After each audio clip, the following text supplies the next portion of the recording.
முக்கிய செய்தியை பார்க்கலாம்.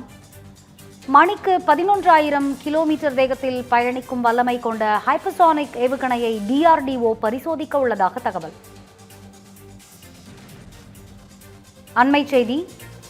பிரம்மோஸ், அக்னி, ஆகாஷ் போன்ற ஏவுகணைகளை விஞ்சும் வேகம் கொண்ட ஹைப்பர்சானிக் தொழில்நுட்பத்தில் சாதித்திருக்கக்கூடிய இந்தியா. விவரங்களை வழங்குகிறார் நமது செய்தியாளர் கவியரசன். கவியரசன், சொல்லுங்க, இந்தியாவின் ஒரு புதிய அஸ்திரமாக ஹைப்பர்சானிக் ஏவுகணைகளை DRDO தற்பொழுது அந்த பரிசோதிக்க இருக்கிறதா ஒரு தகவல் கிடைத்திருக்கிறது. மிகப்பெரிய வல்லமை கொண்ட நாடுகள் மட்டுமே வைத்திருக்கக்கூடிய இந்த வகை ஹைப்பர்சானிக் வகை அஸ்திரம் நம்ம இந்தியாவிலும் தற்பொழுது தயார் செய்து சோதனையில் இருக்கிறது. இது குறித்தான விவரங்களை வழங்குங்க. வணக்கம் ரம்யா. உலகம் முழுவதுமே கடந்த சில நாட்களாக அல்லது சில மாதங்களாக பல்வேறு போர்கள் நடைபெற்று வருகின்றன. குறிப்பாக பாகிஸ்தான் இந்தியா மேல தாக்குதல் நடத்தி அதற்கு ஆபரேஷன் சிந்தூர் மூலம் நாம பதிலடி கொடுத்திருக்கிறோம்.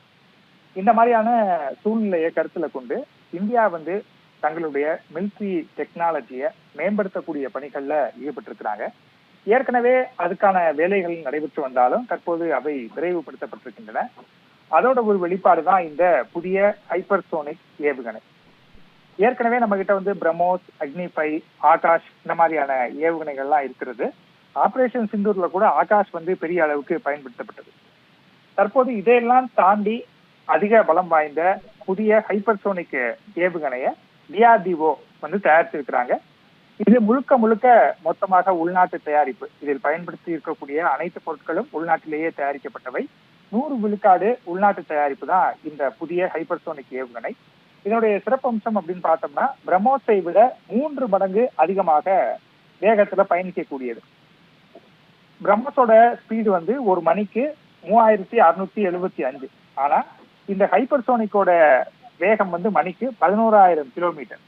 இதுல இன்னொரு சிறப்பு என்ன அப்படின்னா, வளிமண்டலத்துல இருக்கக்கூடிய ஆக்சிஜனையே இது எரிபொருளாகவும் பயன்படுத்திய வகையில இந்த ஹைப்பர்சோனிக் ஏவுகணை உருவாக்கப்பட்டிருக்கிறது. அதே போல பிரம்மோஸால 400 முதல் 450 கிலோமீட்டர் தொலைவு சென்று தாக்க முடியும். இந்த ஹைப்பர்சோனிக் ஏவுகணையால 1500 கிலோமீட்டர் வரைக்கும் போய் தாக்க முடியும். அதே போல இதுல 1000 முதல் 2000 கிலோ வரை அந்த வெடிமருந்துகளை வச்சு அனுப்ப முடியும்.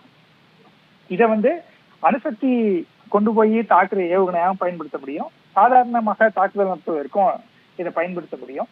இதோட இன்னொரு சிறப்பு என்ன அப்படின்னா, குறைந்த உயரத்துல பறக்கும் திறன் பெற்றது. அதனால ரேடார்களால இதை கண்டுபிடிக்க முடியாது. நிலம், ஆகாயம், கடல் இந்த மாதிரி எங்கிருந்து வேணாலும் இந்த ஹைப்பர்சோனிக் ஏவுகணைய ஏவ முடியும். அது மட்டுமல்ல, பாதி வழியில கூட இதோட பாதையை மாற்ற முடியும். இலக்குகளை துல்லியமா சென்று தாக்கக்கூடிய திறன் பெற்றது. மேலும் 2000 டிகிரி செல்சியஸ் வெப்பம் இருந்தா கூட இந்த ஹைப்பர்சோனிக் மிசைல் எந்த பாதிப்பும் இல்லாம டார்கெட்டை போய் அடிக்கிற அளவுக்கு உருவாக்கப்பட்டிருக்கிறது. இதுவரைக்கும் ஹைப்பர்சோனிக் ஏவுகணைகளை ரஷ்யா, அமெரிக்கா, சைனா ஆகிய 3 நாடுகள் தான் வைத்திருக்கிறாங்க. தற்போது அந்த பட்டியலில் 4வதாக இந்தியாவும் இணைந்திருக்கிறது. இந்த ஹைப்பர்சோனிக் மிசைல் விரைவில் பரிசோதித்து பார்க்கப்பட உள்ளதாக DRDO சொல்லியிருக்கிறாங்க.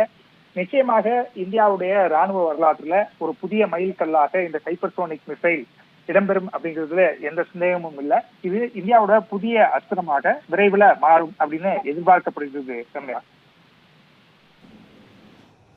பிரம்மோஸை விட கிட்டத்தட்ட 3 மடங்கு சக்தி வாய்ந்த இந்தியாவின் புதிய அஸ்திரமான ஹைப்பர்சானிக் ஏவுகணை இந்தியாவின் DRDOவால் பரிசோதனை செய்து பார்க்கப்படவிருக்கிறது. விவரங்களை விரிவாக வழங்கியமைக்கு நன்றி கவியரசன்.